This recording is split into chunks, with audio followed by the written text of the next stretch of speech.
ನಮಸ್ಕಾರ ವೀಕ್ಷಕರೇ, ನನ್ನ ಹೆಸರು ಪಾರಂಪರಿಕ ವೈದ್ಯ ಡಾಕ್ಟರ್ ಶಿವಕುಮಾರ್ ಅಂತ. ಇವತ್ತು ನಿಮಗೆ ಥೈರಾಯ್ಡ್ ಬಗ್ಗೆ ಕೆಲವೊಂದು ಮಾಹಿತಿಯನ್ನು ನೀಡ್ತೇನೆ, ಮತ್ತು ಅದಕ್ಕೆ ಮನೆ ಮದ್ದು ಏನು ಮಾಡಬೇಕು ಅಂತ ಹೇಳ್ಕೊಡ್ತೇನೆ. ನೋಡಿ, ಥೈರಾಯ್ಡ್ ಅನ್ನೋದು ಎಲ್ರಿಗೂ ಇರುತ್ತೆ. ಗ್ಲ್ಯಾಂಡು ಅದು ಆ್ಯಕ್ಟಿವ್ ಮತ್ತು ಇನ್ಯಾಕ್ಟಿವ್ ಇರುತ್ತೆ, ಕೆಲಸ ಮಾಡೋದು ಮಾಡದೇ ಇರೋದು ಅಂತ. ನಮ್ಮ ದೇಹದಲ್ಲಿ ಗ್ರಂಥಿಗಳಿಂದ ಕಾರ್ಯನಿರ್ವಹಿಸುತ್ತೆ. ಸೊ ಅದನ್ನು 7 ಚಕ್ರಗಳು ಅಂತ ಕರೀತೇವೆ. ಈ ಥೈರಾಯ್ಡ್ ಗ್ಲ್ಯಾಂಡು ಕೂಡ ಒಂದು, ಅದನ್ನು ಆಜ್ಞಾ ಚಕ್ರ ಅಂತ ಕರೀತೇವೆ. ಸರಿನಾ? ಪ್ರತಿಯೊಂದು ಕೂಡ ಆಜ್ಞೆಯಿಂದ ನಡೆಯುತ್ತೆ ಕೆಲಸ. ಯಾವ ರೀತಿ ಆಜ್ಞೆ ಮಾಡುತ್ತದು? ನಿನ್ನ ದೇಹದ ಕಾರ್ಯವೈಖರಿಯನ್ನು ಸರಿಯಾಗಿ ಇಟ್ಕೋ ಅಂತ ಆಜ್ಞೆ ಮಾಡುತ್ತೆ. ನಾವು ನಮ್ಮ ದೇಹದ ಕಾರ್ಯವೈಖರಿಯನ್ನು ಸರಿಯಾಗಿ ಇಟ್ಕೊತಾ ಇಲ್ಲ. ಯಾವ ರೀತಿ ಸರಿಯಾಗಿ ಇಟ್ಕೊತಿಲ್ಲ? ಯಾವುದೇ ಕಾರಣಕ್ಕೂ ಕೂಡ ನಾವು ಸೇವಿಸುವ ಆಹಾರ ಪದಾರ್ಥಗಳು ಸಮಯಕ್ಕೆ ಸೇವಿಸಬೇಕು. ಥೈರಾಯ್ಡ್ ಇದೆಯಾ ನಿಮಗೆ? ಟೈಮ್ಗೆ ಊಟ ಮಾಡಿ. ಮಾತ್ರೆ ಬೇಡ ಅವತ್ತು. ಥೈರಾಯ್ಡ್ ನಿಮಗೆ ಜಾಸ್ತಿ ಆಗಲ್ಲ ಅವತ್ತು. ಅದೇನೋ ಹೈಪೋ ಥೈರಾಯ್ಡು ಮತ್ತು ಹೈಪರ್ ಥೈರಾಯ್ಡು ಅಂತೀವಲ್ವ. ಈ ಹೈಪೋ ಮತ್ತು ಹೈಪರ್ ಅಂದರೆ ಏನು? ಒಂದು ಸಣ್ಣ ಆಗೋದು ಅಥವಾ ದಪ್ಪ ಆಗೋದು ಥೈರಾಯ್ಡ್ ಸಮಸ್ಯೆಯಿಂದ. ಇದೇನು ಗೊತ್ತಾ? ಹಾರ್ಮೋನ್ಸ್ ಇನ್ಬ್ಯಾಲೆನ್ಸ್ ಆಗುತ್ತೆ. ಈ ಒಂದು ಸಮಸ್ಯೆ ಹೆಣ್ಮಕ್ಳಲ್ಲಿ ಜಾಸ್ತಿ ಕಾಣುತ್ತೆ. ಈ ಥೈರಾಯ್ಡ್ ಸಮಸ್ಯೆಯಿಂದ ಅಂತೂ ಪಾಪ ಹೆಣ್ಮಕ್ಳಿಗೆ ತುಂಬಾ ಸಮಸ್ಯೆ. ಸರಿಯಾದ ಸಮಯಕ್ಕೆ ಮುಟ್ಟಾಗಲ್ಲ, ಆಮೇಲೆ ದಪ್ಪ ಆಗಿಬಿಡ್ತಾರೆ, ಹೆಚ್ಚು ಟೆನ್ಷನ್ ತಗೊಬಿಡ್ತಾರೆ ಈ ಥೈರಾಯ್ಡಿಂದ. ಭವಿಷ್ಯತ್ತಲ್ಲಿ ಮಕ್ಕಳಾಗೋದು ಕೂಡ ಕಷ್ಟ ಆಗುತ್ತೆ ಈ ಒಂದು ಸಮಸ್ಯೆಯಿಂದ. ಈ ಗಂಡು ಮಕ್ಕಳಲ್ಲಿ ವೀರ್ಯಾಣು ಕೊರತೆ, ಥೈರಾಯ್ಡ್ ಬಂದುಬಿಟ್ರೆ ವೀರ್ಯಾಣು ಕಡಿಮೆ ಆಗಿಬಿಡುತ್ತೆ. ಅದು ಅಷ್ಟೇ ಮಕ್ಕಳಾಗಲ್ಲ. ಮತ್ತು ಬಲಹೀನತೆ, ಸುಸ್ತು, ಆಯಾಸ, ಈ ಏನೇ ತಿಂದರೂ ಕೂಡ ಅವ್ರಿಗೆ ಜೀರ್ಣ ಆಗಲ್ಲ. ಥೈರಾಯ್ಡ್ ಇರೋರಿಗೆ ಸರಿಯಾದ ಸಮಯಕ್ಕೆ ತಿಂದರೆ ಜೀರ್ಣ ಆಗುತ್ತೆ. ಅದನ್ನು ರೂಢಿ ಮಾಡ್ಕೋಬೇಕು ನಾವು ಅಷ್ಟೇ. ಟೆನ್ಷನ್ ತಗೋಬೇಡಿ. ಥೈರಾಯ್ಡ್ ಇದೆ ಅಂತ ಹೇಳ್ಬಿಟ್ಟು ಯಾವುದೇ ಕಾರಣಕ್ಕೂ ಟೆನ್ಷನ್ ತಗೋಬೇಡಿ. ಖಾಲಿ ಹೊಟ್ಟೆಯಲ್ಲಿ ನಿಯಮಿತವಾಗಿ ಪ್ರತಿದಿನ ಪಪ್ಪಾಯ ಹಣ್ಣನ್ನು ತಿನ್ನಿ.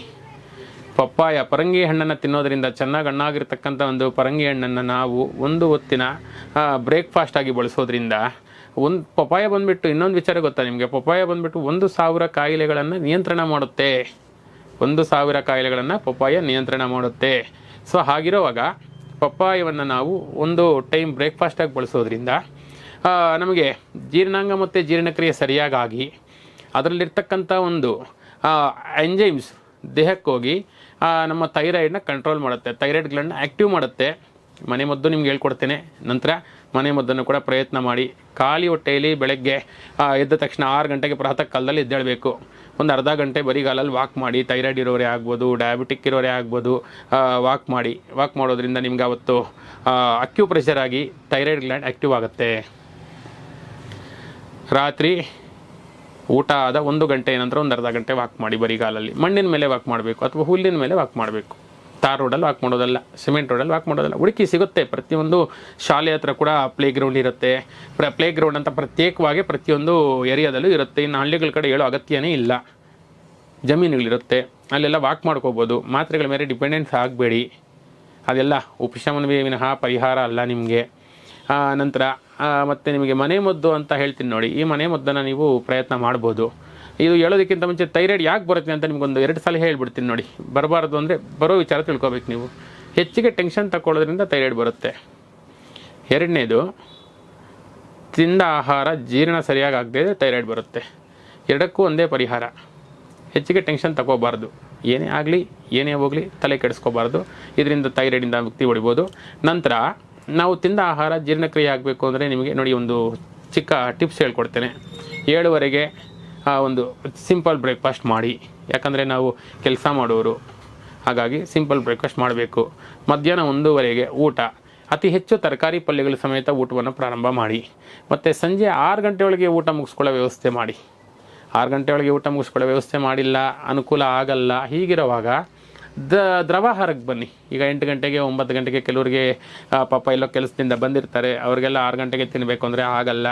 ಆವಾಗ ಏನು ಮಾಡಬೇಕು ಅಂದರೆ 8 ಗಂಟೆಗೆ ಊಟ ಮಾಡೋರು ಬಂದುಬಿಟ್ಟು ತರಕಾರಿ ಪಲ್ಯ ಸಮೇತದಿಂದ ಪ್ರಾರಂಭ ಮಾಡಿ ಸಿರಿಧಾನ್ಯದ ರಸಾಹಾರ ಮಾಡ್ಬೋದು. ರಸಾಹಾರ ಅಂದರೆ ಗಂಜಿ ಮಾಡ್ಕೊಂಡು ಕುಡಿಬೋದು. ರಾತ್ರಿ ನಾವು ಎಷ್ಟು ಕಡಿಮೆ ಊಟ ಮಾಡಿದ್ರೆ ಅಷ್ಟು ಆರೋಗ್ಯಕ್ಕೆ ಒಳ್ಳೆಯದು. ಒಂದು ಕಾಲದಲ್ಲಿತ್ತು ರಾತ್ರಿ ಬಂದುಬಿಟ್ಟು ಊಟ ಭಿಕ್ಷಕರ ಥರ ಊಟ ಮಾಡಬೇಕು ಅಂದರೆ 10 ವಿಧವಾದ ಭಕ್ಷ್ಯಗಳನ್ನು ಊಟ ಮಾಡಬೇಕು ಅಂತಿತ್ತು. ಹೆಂಗಿತ್ತು ಅದು? ಆವಾಗ ನಾವು ಬೆಳಗ್ಗೆ ಕೆಲಸ ಮುಗಿಸ್ಕೊಂಡು ಸಂಜೆ ಬೇಗನೆ ಬರ್ತಿದ್ವಿ. 6 ಗಂಟೆಗೆಲ್ಲ ನಾವು ಆಹಾರ ತಿಂತಿದ್ವಿ. ನಾವು ತಿನ್ನೋದಕ್ಕೂ ಮತ್ತು ಮಲಗೋದಕ್ಕೂ 4 ಗಂಟೆ ಅಂತರ ಬೇಕೇ ಬೇಕು. ಸೈಂಟಿಫಿಕ್ಲಿ ಇದು ನಿಜ. ಸೊ ಇವಾಗೆಲ್ಲ 4 ಗಂಟೆ ಅಂತರ ಕೊಡೋಕ್ಕಾಗಲ್ಲ. ಭಿಕ್ಷಕರು ಊಟ ಮಾಡೋಕ್ಕಾಗಲ್ಲ. ಪ್ರಸಾದ ರೂಪವಾದ ಊಟ ಮಾಡಬೇಕಾಗತ್ತೆ. ಹಾಗಾಗಿ ತಡವಾಗಿ ಊಟ ಮಾಡೋರಂತೂ ತರಕಾರಿ ಪಲ್ಯ ಒಂದು 100 ರಿಂದ 150 ಗ್ರಾಮ್ ತಿಂದು ಸಿರಿಧಾನ್ಯದ ರಸ ಆಹಾರವನ್ನು ಸೇರಿಸಿ, ಗಂಜಿ ಸೇವಿಸಿ, ಏನೂ ತೊಂದರೆ ಆಗಲ್ಲ. ಊಟ ಮಾಡಿದ ಒಂದು ಗಂಟೆಯ ನಂತರ ವಾಕಿಂಗ್ ಮಾಡಿ, ಥೈರಾಯ್ಡ್ ಕಂಟ್ರೋಲ್ ಆಗುತ್ತೆ. ರಾತ್ರಿ ಮಲಗುವಾಗ ಒಂದು 300 ml ನೀರಿಗೆ 1 ಚಮಚ ಧನಿಯಾ ಬೀಜವನ್ನು ಹಾಕಿ ನೆನೆಸಿ, ಇದನ್ನು ನೆನೆಸಿಬಿಟ್ಟು ಬೆಳಗ್ಗೆ ಖಾಲಿ ಹೊಟ್ಟೆಯಲ್ಲಿ ಅದನ್ನು ಚಿವುಟ್ಬಿಟ್ಟು, ಎದ್ದ ತಕ್ಷಣ ಚಿವುಟ್ಬಿಟ್ಟು ಒಂದು 5 ನಿಮಿಷ ಬಿಸಿ ಮಾಡಿಬಿಟ್ಟು ಅದನ್ನು ಫಿಲ್ಟರ್ ಮಾಡಿ ಖಾಲಿ ಹೊಟ್ಟೆಯಲ್ಲಿ ಕುಡೀರಿ. 1 ವಾರ ನಿಯಮಿತವಾಗಿ ಕುಡಿದ ನಂತರ ನಿಮ್ಮ ಥೈರಾಯ್ಡ್ ಮಾತ್ರೆಯನ್ನು ನಿಲ್ಲಿಸ್ಬೋದು. ನಿಮ್ಮ ದೇಹದಲ್ಲಿ ಥೈರಾಯ್ಡ್ ಗ್ಲ್ಯಾಂಡ್ ಆ್ಯಕ್ಟಿವೇಶನ್ ಆಗಿರುತ್ತೆ. ಆಹಾರ ಕ್ರಮದಲ್ಲಿ ಕೊತ್ತಂಬರಿ ಸೊಪ್ಪನ್ನು ಯಥೇಚ್ಛವಾಗಿ ಬಳಸಿ. ಕೊತ್ತಂಬರಿ ಸೊಪ್ಪು ಯಥೇಚ್ಛವಾಗಿ ಬಳಸೋದ್ರಿಂದ ಥೈರಾಯ್ಡ್ ಗ್ಲ್ಯಾಂಡ್ ಆ್ಯಕ್ಟಿವ್ ಆಗುತ್ತೆ. ನಂತರ ಹಸಿಮೆಣಸಿನಕಾಯನ್ನು ಕೆಲವು ದಿನ ಬಿಟ್ಬಿಡಿ. ಥೈರಾಯ್ಡ್ ಇರೋರು ಹಸಿಮೆಣಸಿನಕಾಯಿ ತಿನ್ನೋದು ಶ್ರೇಯಸ್ಕರವಲ್ಲ. ಇನ್ನು ನಮಗೆ ಥೈರಾಯ್ಡ್ನ ಜಾಸ್ತಿ ಮಾಡುತ್ತೆ. ಥೈರಾಯ್ಡು ರೀಡಿಂಗ್ ಏನಿದೆಯೋ ಅದನ್ನು ಜಾಸ್ತಿ ಮಾಡುತ್ತೆ. ಹಸಿಮೆಣಸಿನಕಾಯಿನ ಬಿಟ್ಬಿಟ್ಟು ಒಣಮೆಣಸಿನಕಾಯಿ ಬಳಸಿ, ಕಾಳುಮೆಣಸು ಬಳಸಿ. ಇದೆಲ್ಲ ನಮಗೆ ಸರಿಯಾದ ರೀತಿಯಲ್ಲಿ ಸಾಂಬಾರು ಪದಾರ್ಥಗಳಿಂದ ಜೀರ್ಣ ಆಗುತ್ತೆ. ನಾವು ಸಾಂಬಾರು ಪದಾರ್ಥಗಳು ಬಳಸೋರೆ ಜೀರ್ಣ ಸರಿಯಾಗಿ ಆಗಲಿ ಅಂತ ಒಂದು ಗಾದೆ ಇದೆ. ಏನು ಗಾದೆ ಅಂದರೆ ನಮ್ಮ ಅಡುಗೆ ಮನೆಯೇ ಔಷಧಾಲಯ ಅಂತ. ಅದನ್ನು ರೂಢಿ ಮಾಡ್ಕೊಳ್ಳಿ ಪ್ರೇಕ್ಷಕರೇ.